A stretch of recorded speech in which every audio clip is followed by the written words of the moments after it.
Hello, welcome to Saws UK. My name is Alan Peatfield. I want to introduce you to our E275 mitering bandsaw. Over here we have the control panel.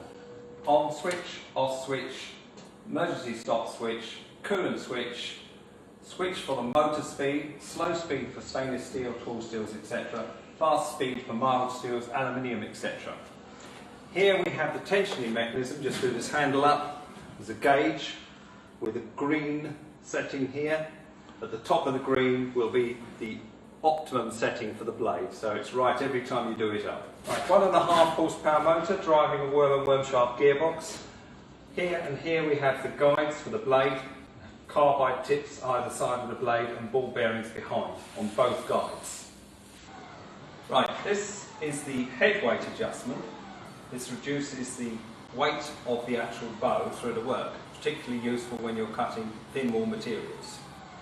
Over here we have the down feed valve, which you can turn on and turn off and adjust the feed rate here, as you can see. The coolant pump is here.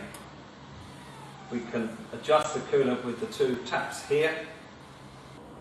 Okay, mitering is done by unlocking the lever here and swivel the head round past 45, right up to 60 degrees if you wish.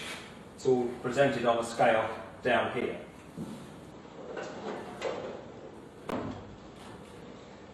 Vice, obviously a handle here for doing the vice up, and if you want repetition, you have a repetition locking handle here. I'm now going to do a cut.